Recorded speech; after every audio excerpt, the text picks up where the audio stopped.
কি গো, কতদিন হয়ে গেল তোমাদের রাজসভা বন্ধ? হ্যাঁ, আচ্ছা, মহারাজ যদি বেতন দিতে না পারেন তাহলে রাজসভা খোলা রেখে কি লাভ বলো তো? বলি বাড়িতে যা চাল আছে তাতে এক সপ্তাহের বেশি আর রান্না হবে না কিন্তু। হ্যাঁ, সেই জন্যই তো হিসেব করছি। বাড়িতে অপ্রয়োজনীয় যা যা জিনিসপত্র আছে সেসব বেচে দেব। আর বেচার মতো কিছুই নেই গো। দেখো, তুমি সব সময় আমার পরেই খাও, তাই আমাদের একটা করে থালা বাটি বেচে দিলে তো কোনো সমস্যা নেই গিন্নি। এই তোমার মাথা না কাজ করছে না। যাও বাইরে ঘুরে এসো, পারলে বাজার থেকে ধার করে হলেও একটু চাল নিয়ে এসো। দেখি যদি কোনো সহৃদয় ব্যক্তি চাল দেয়।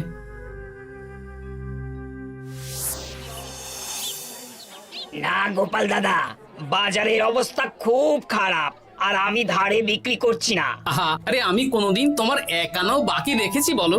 আমি বুঝতে পারছি গোপাল দাদা, কিন্তু আমিও নিরুপায়। গত মাসের বেতন এখনো পাইনি। মহারাজ অনির্দিষ্ট কালের জন্য রাজসভা বন্ধ রেখেছেন। বিশ্বাস করো, বিশ্বাস করো, বেতন পেলেই তোমার ধার আমি মিটিয়ে দেব। এই সপ্তাহ খানেক আগে একই কথা বলে সেনাপতি ধারে 25 কেজি চাল নিয়ে গেছেন। এখন ওনার কোনোই পাত্তা নেই। কি যে করি, কাছের বন্ধু বলতে বিজ্ঞানী আর সভাকবি। দেখি ওদের বাড়িতে একবার ঢুঁ মেরে।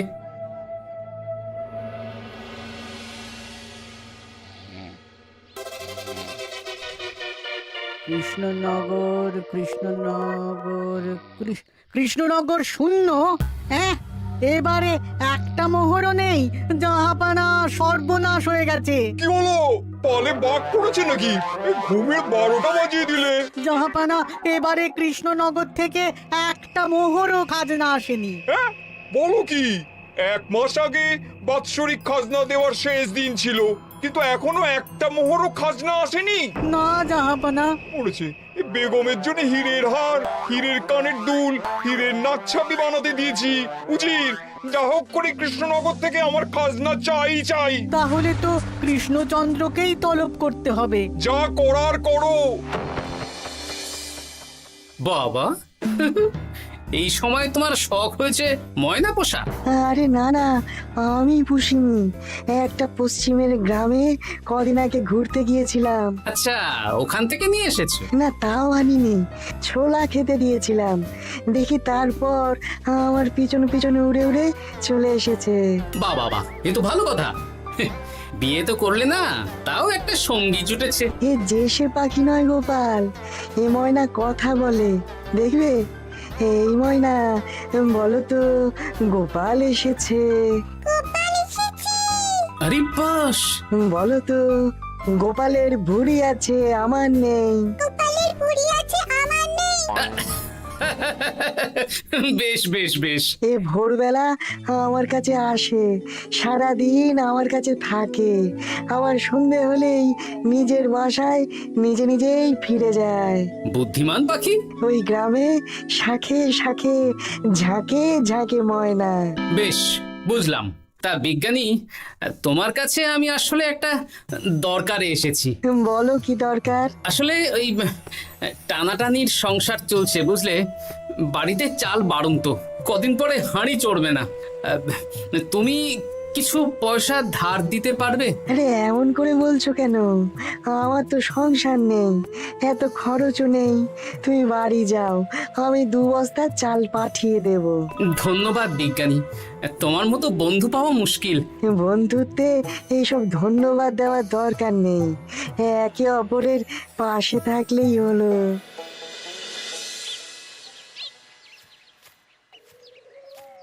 এ কি গো, খালি হাতে ঢুকছো যে?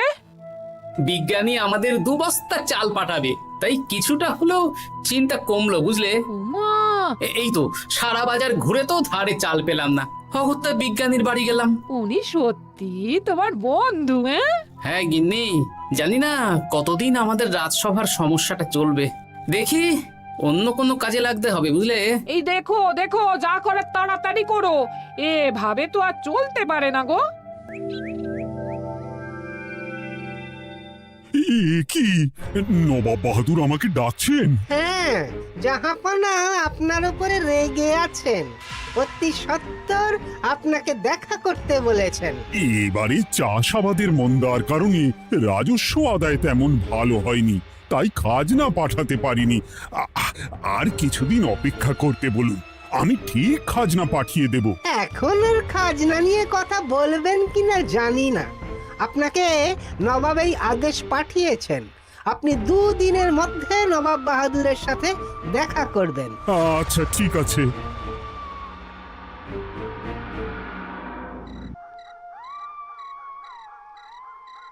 মহারাজ, এই বিপদের সময়ে আপনাকে একমাত্র একজনই সাহায্য করতে পারে, আর সে হলো গোপাল। আমি কোন মুখে গোপালকে ডাকবো বলো তো রানী? দীর্ঘদিন ওদের বেতন দিতে পারছি না। গোপাল এরকম স্বার্থপর মানুষই নয় যে নিজের কাজের সময় কাজী আর কাজ ফুরলে বাজি হয়ে যাবে। আপনি একবার বলেই দেখুন না।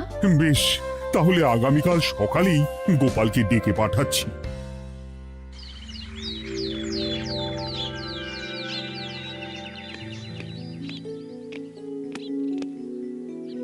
আসতে পারি মহারাজ? হ্যাঁ গোপাল, এসো এসো।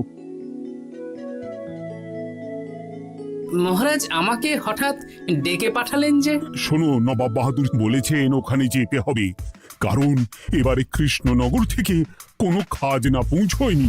মহারাজ, আপনি গেলেও বিপদ, না গেলেও বিপদ। হ্যাঁ, সেটাই তো আমাকে সবচেয়ে বেশি ভাবাচ্ছে, কিন্তু না গেলেই যে নয়। তাহলে এক কাজ করি মহারাজ, আমিও বরং আপনার সাথে যাই।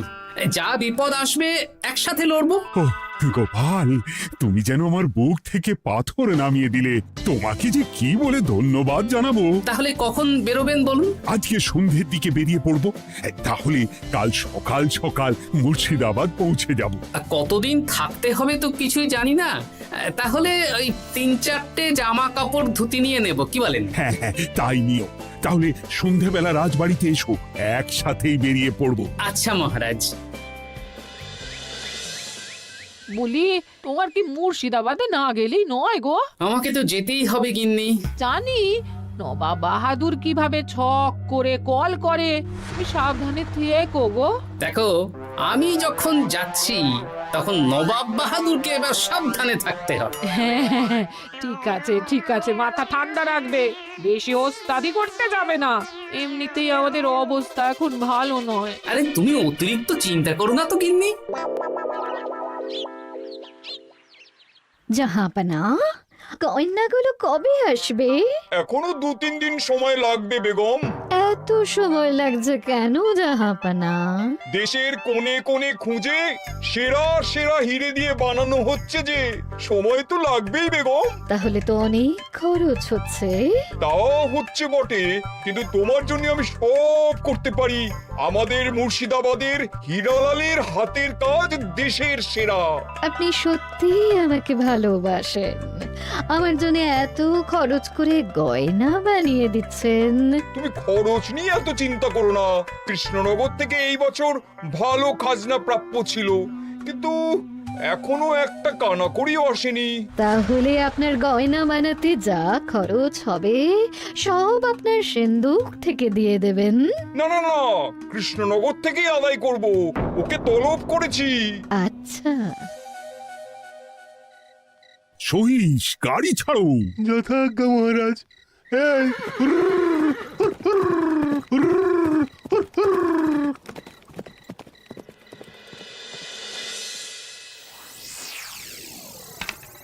এত রাতে আবার কে এলো রে বাবা? খুলছি খুলছি।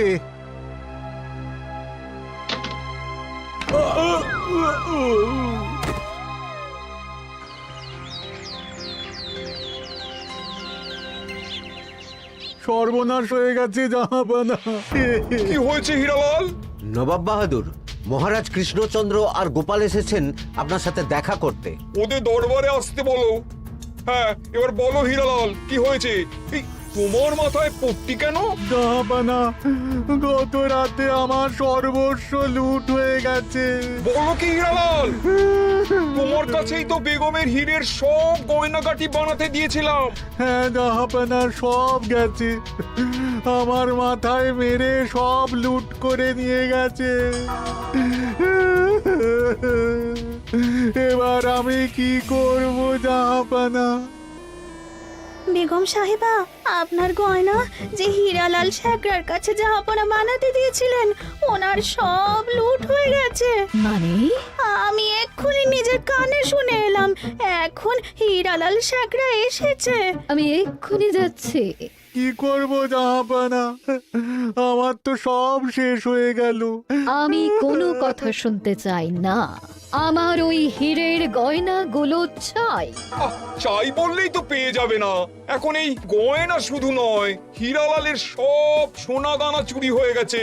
সেগুলো খুঁজে পেতে হবে। বিগত কয়েক বছর আমার মুর্শিদাবাদে কোনো চুরি ডাকাতি হয়নি। প্রত্যেকটা গ্রামবাসী সুখে শান্তিতে আছে। বাইরের কোনো শত্রু আসারও সুযোগ নেই। গ্রামের সীমানায় দিন রাত প্রহরী থাকে। যদি এসেও থাকে, পালাতে পারবে না। এবারে তাহলে চোরটা কে বুঝবো কি করে?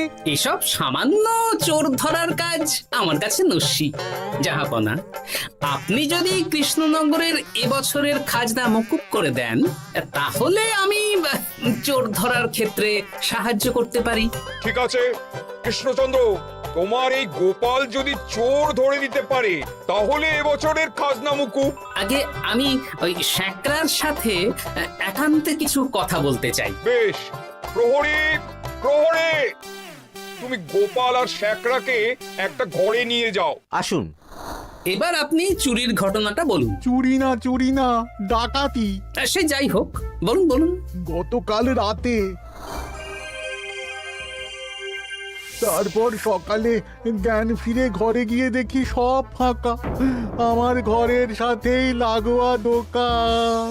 আচ্ছা, দেখুন, আমি আপনার কথা শুনে আর একটু আগের যা আলোচনা শুনলাম, তার থেকে মনে হচ্ছে এই চোর স্থানীয় চোর। কি করে বুঝলেন? কারণ বাইরের চোর হলে তো এত নিখুঁত কাজ করা সম্ভব নয়। চোর নিশ্চয়ই আপনাকে ব্যক্তিগতভাবে চেনে। হ্যাঁ, এবার মশাই আপনি বলুন তো, আপনার কোনো শত্রু আছে? না, শত্রু নেই তেমন।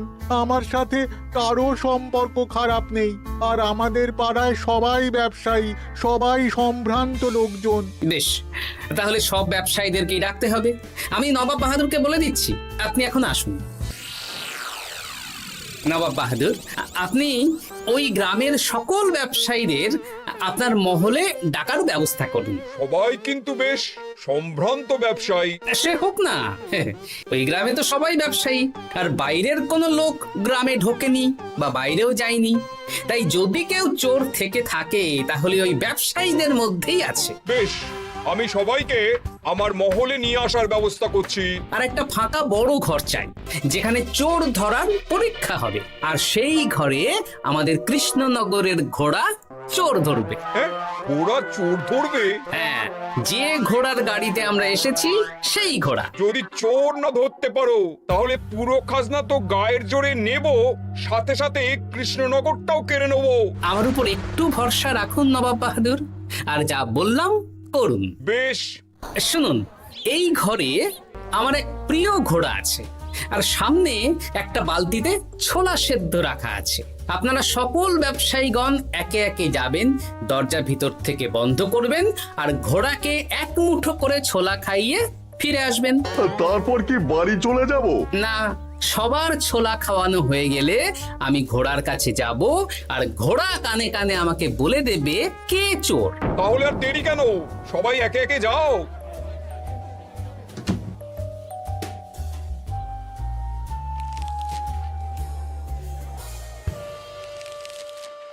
কি করি যদি ঘোড়া সত্যি সত্যি বুঝে যায়?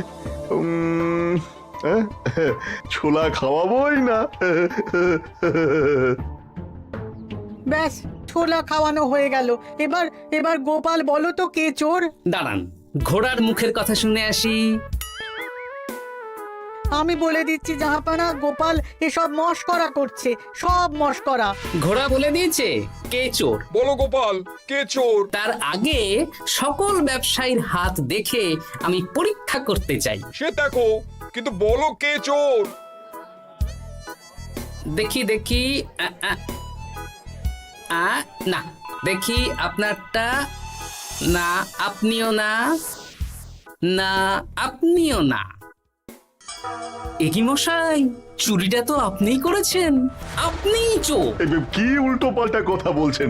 আমি চুরি করিনি। হ্যাঁ, আপনিই চুরি করেছেন, তাই ভয়ে ঘোড়াকে ছোলা খাওয়াননি। কারণ আমি ছোলার মধ্যে রান্নার হলুদ গুঁড়ো মিশিয়ে রেখেছিলাম, তাই যারা যারা ঘোড়াকে ছোলা খাইয়েছেন সবার হাতেই হলুদ রং লেগে আছে। শুধু ওর হাতে নেই। ভাই, শেষে তুই? তোর মনে মনে এত হিংসা? ভাই মানে? আরে ও তো আমার খুড়তো ভাই পান্নালাল, ওরও সোনা গয়নার ব্যবসা। ব্যাস, এবার তাহলে বলেই দিন পুরো ব্যাপারটা, কারণ এখান থেকে পালানোর কোনো পথ নেই। ভুল হয়ে গেছে জাহাপনা, আমার দাদা আমার থেকে অনেক বেশি রোজগার করতো, তাই আমার মনে মনে হিংসে ছিল। তারপর বেগম সাহেব আর হীরের গয়না বানানোর এত বড় বায়না পেল, তাই হিংসা আরো বেড়ে গেল। আর তুই চুরি করলি? চুরির সব জিনিস কোথায় আছে? আমার বাড়িতেই আছে জাহাপনা। সাব্বাস গোপাল, সাব্বাস, তোমার কি বুদ্ধি! তাহলে জাহাপানা, কথা মতন আমাদের এই বছর তাহলে খাজনা দিতে হচ্ছে না। না, কথা যখন দিয়েছি তখন আমি তো আর কথার খেলাপ করতে পারি না। আচ্ছা গোপাল, তোমার তো এত বুদ্ধি, আমার একটা শখ পূরণ করতে পারবে? কি শখ বলুন নবাব বাহাদুর। আমার অনেক দিনের ইচ্ছে একটা হাওয়া মহল বানাবো, কিন্তু ঘরামি রাজমিস্ত্রি কেউই বানাতে পারবে না বলছে। তুমি কি বানিয়ে দিতে পারবে?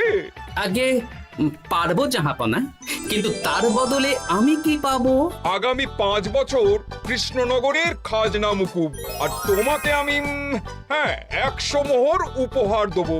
বেশ, তাহলে আপনি আমাকে দিন 7 সময় দিন, আর 7 দিন পরে আমার বাড়ির সামনে চলে আসুন। হাওয়া মহল বানিয়ে রাখবো, আপনি নিয়ে যাবেন। বেশ, তাহলে 7 দিন পরে কৃষ্ণনগরে দেখা হচ্ছে। যদি না বানাতে পারো তাহলে কিন্তু আগামী 5 বছর কৃষ্ণনগরকে দ্বিগুণ খাজনা দিতে হবে, এই আমি বলে দিলাম। বেশ, রাজি।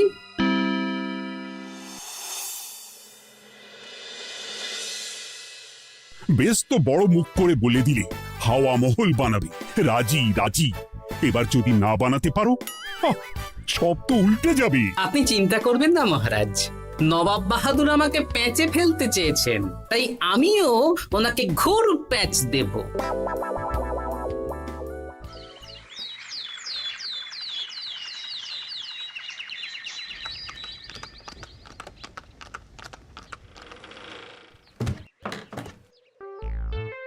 কি গোপাল, আরে কোথায় আমার হাওয়া মহল?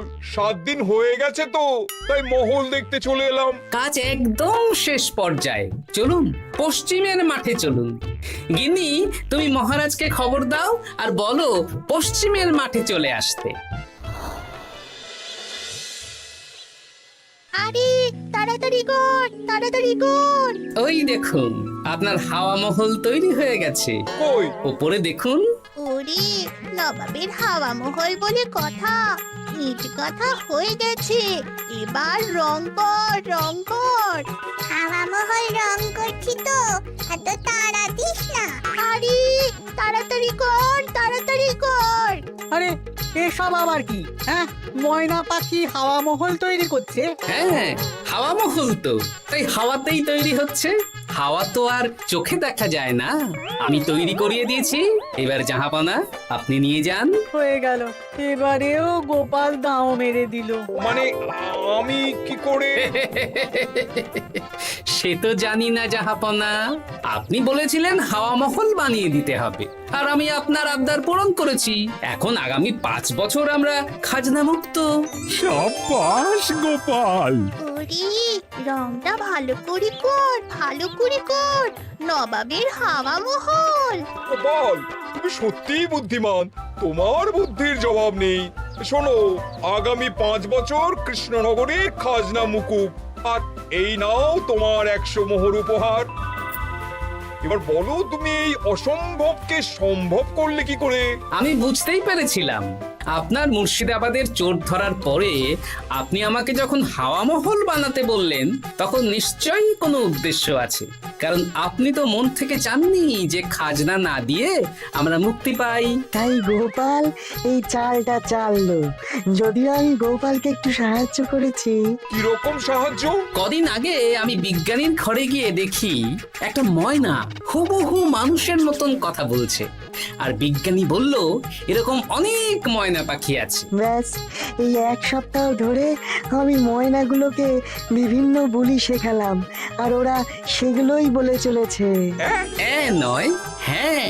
ওরে রংটা ভালো করে কর, ভালো করে কর, নবাবের হাওয়া মহল। মহারাজ, 100 মোহর আপনি রাখুন। আমাদের সব সভাসদদের এই মোহর থেকেই আপাতত বেতন দিয়ে রাজসভা শুরু করুন। ধন্যবাদ গোপাল, তোমাকে আমার সভাসদ পেয়ে আমরা সবাই ধন্য। আর বিজ্ঞানীকেও। হাসির রাজা, জ্ঞানের রাজা, রসিক রাজা।